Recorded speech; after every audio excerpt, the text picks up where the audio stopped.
Bem, estamos no terceiro bloco do Arte no Ar de hoje. E como vocês sabem, toda semana a gente sempre traz uma dica aqui.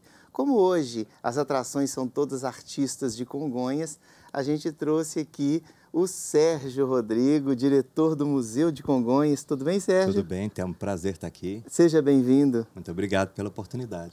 Bem, o projeto Caixa Acústica, que essa turma aí participou, está acontecendo lá no Museu de Congonhas, que é um espaço lindo, que eu acho que muita gente ainda não conhece aqui em Belo Horizonte e até em Minas Gerais, né? Conta um pouquinho, que ideia é essa desse museu? Que museu é esse? O museu é um projeto de 12 anos, é um projeto que o Gil foi a Congonhas quando Gilberto ele era Gil. ministro. Gilberto Gil foi a Congonhas quando ele era ministro. E a ideia, ele percebeu que a potencialidade que as cidades que são consideradas patrimônio cultural mundial têm para o turismo e para atrair visitantes. E né? Congonhas é patrimônio da humanidade, né? Congonhas é patrimônio da humanidade, assim como Ouro Preto e Diamantina. E nos próximos dias, se Deus quiser, Pampulha também. Pampulha, que maravilha, hein? Então, Minas vai ser o estado que vai ter o maior número de sítios considerados patrimônio da humanidade. Então, o Gil esteve em Congonhas, viu a potencialidade do lugar e percebeu que as pessoas visitavam a cidade e não tinham a dimensão, não conseguia ter a dimensão daquele espaço. Por que é um lugar tão especial entre os 5.600 municípios brasileiros? Então, ele percebeu que necessitava de ter um espaço, um centro cultural, um grande museu que pudesse potencializar a visita. Sim. Para que o turista chegasse na cidade e conseguisse ter essa apreensão.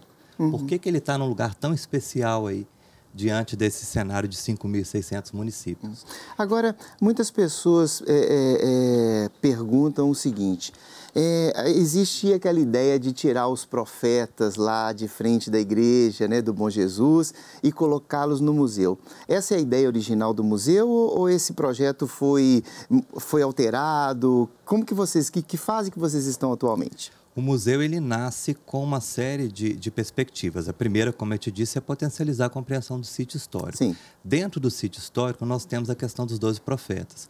Porque o que é considerado patrimônio da humanidade em Congonhas é o santuário que compreende a igreja, os 12 profetas e as capelas dos Passos da Paixão de Cristo. Onde o Aleijadinho deixou a obra-prima dele. Sim. O Aleijadinho é um artista de Ouro Preto, mas foi em Congonhas que ele deixou a obra-prima dele. Sim. Porque tudo começa lá atrás, quando um português vai a Congonhas há 200 anos, há mais ou menos 200 anos, e adquire uma enfermidade incurável na época, né? Uma espécie de uma tuberculose. Então ele faz um voto, uma promessa, que se ele curasse, ele ia dedicar a vida a fundar a devoção de Bom Jesus de Matosinhos, uma cidade que fica do lado do Porto, ele tinha muita fé, né? Em Portugal? A essa devoção, isso.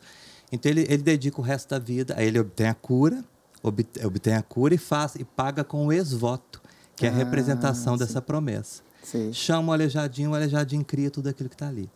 Então, o interessante é que todo dia, esse gesto que ele fez lá atrás, há 200 anos, ele se renova quando as pessoas vão a Congonhas pagar a promessa.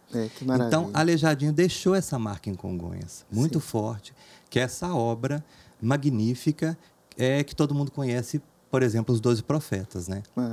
Só que os 12 profetas estão no tempo. Estão passando por um processo de degradação que, nos últimos 30 anos, desde que a gente ganhou o título de Patrimônio da Humanidade, nós tentamos diversas formas de proteção desses profetas. E a gente não está conseguindo barrar a ação do tempo.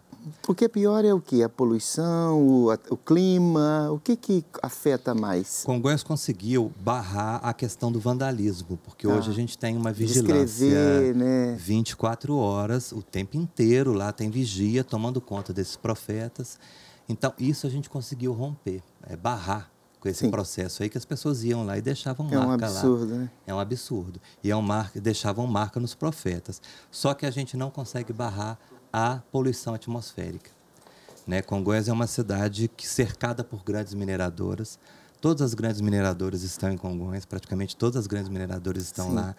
E elas depositam uma poeira muito forte na atmosfera, dióxido de ferro, né? O ferro vai na poeira, deposita nessas estátuas, vem a chuva e isso provoca uma situação nas estátuas que elas começam a perder mesmo. Coisa que há 200 anos não existia, né? Não existia. A gente tem que imaginar que esse processo de poluição ele tem aumentado, né?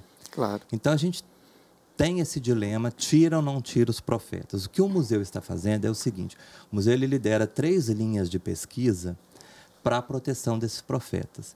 Nós fizemos o escaneamento digital dos profetas, que permite que a gente possa fazer cópias de qualquer coisa dos profetas, Sim. desde uma joia até um profeta gigantesco do material que a gente quiser. Uhum. No material original? Do material que a gente quiser. Sim. Desde impressora 3D, de poliuretano, até pedra, o que a gente quiser. Olha só. Né? A gente também tem um processo de pesquisa de recuperação de moldes dos anos 60.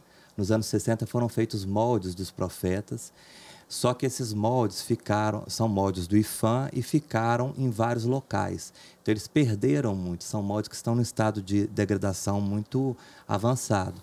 Então, o museu agora lidera um processo de recuperação desses moldes. Sim. E, além disso, nós estamos fazendo novos moldes. A gente já fez 2 moldes e a gente está com um processo aí buscando recursos para fazer os 10 restantes, Sim. que são 10 profetas. E não é barato isso, né? Não é barato, é um processo bastante caro. Quando a gente tiver os 12 profetas prontos, os 12 moldes prontos, os 12 profetas constituídos, eles vão ficar no museu e a gente volta à discussão na cidade se a gente retira os profetas originais Sim. e coloca dentro do museu e coloca réplica no lugar ou se mantém do jeito que está. Por que a gente está fazendo isso? Porque esse é um processo muito polêmico na cidade. Né? Então, a gente não pode avançar uma questão sem amadurecer. Tradição, né? De tradição, história, de cultura, né? É muito importante que esse processo seja feito no tempo dele e que a comunidade fique bastante envolvida. Esse ano, por exemplo, com o resultado, satisfeita né? com o resultado. Antes, a população não tinha os moldes, não tinha o museu. Então, Sim. vai colocar esse profeta onde? O grande temor é que isso saísse da cidade. Claro. Né? E não é esse o objetivo. Então, agora já tem o local para colocar os profetas, já estamos fazendo as cópias dos profetas e o museu também vai ter uma galeria, uma grande galeria para abrigar esses profetas, porque a ideia é que eles possam ser expostos da mesma forma como eles estão lá fora. Sim. Porque não justifica colocar ele de forma diferente, que ele perde toda aquela lógica que o Aleijadinho pensou. Claro. Né? Então, são esses os processos que o museu lidera e um processo também educativo. Esse ano, no final do ano, nós vamos ter um grande seminário internacional feito em parceria com o IPHAN e com a Unesco para debater essas questões da preservação da pedra. Né? Como é que esses monumentos feitos em pedra sofrem com a ação do tempo e o que a gente pode fazer para preservar esse monumento. Claro. Ô Sérgio, vou agradecer a sua presença aqui, é muito assunto para a gente falar em pouco tempo, mas acho que é só para passar para o público um pouquinho do que está acontecendo. Eu acho que vale a pena a visita também ao museu, porque lá tem exposições lindas, tem aquela exposição dos ex-votos, né? Imagens, mostra como que foi feita a pintura também da igreja, os processos antigos que eles usavam para a construção daquilo tudo, né? Então fica a dica dessa semana, que é a dica do Museu de Congonhas. E muito obrigado por sua presença aí. Obrigado, Thelma. A gente espera todo mundo, então, no primeiro Museu de Sítio Histórico do Brasil, que é o Museu de Congonhas. Claro. E tem um dia lá, que é quarta-feira, né, que a entrada é franca, não é isso? Quarta-feira, o museu funciona de 13 às 21 horas, a entrada é franca, e a gente sempre termina o dia com um grande espetáculo, com uma intervenção teatral, é um evento cultural. Que maravilha. Bem, a gente encerra o bloco com mais uma música do The Skinnies.